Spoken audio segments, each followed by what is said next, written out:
Assalamu Walaikum. Hello friends, how are you? Welcome back to my another video.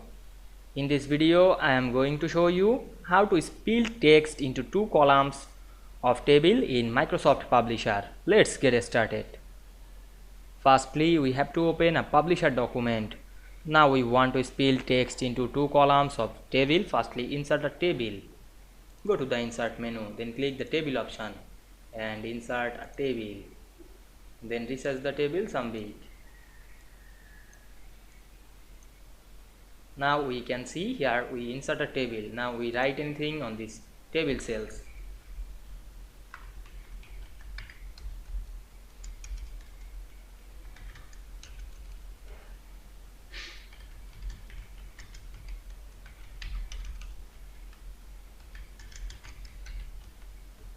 Now we can see we write some text. Now we want to split text into two columns.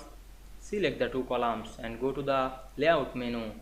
Then click the merge cell option. And we can see here merge the two cells. Now we want to split this text. Click the split text column above. Now we can see we split text into two columns. This table very easily. I hope you enjoyed the video. Please like, comment, share and subscribe my channel. Thanks for watching.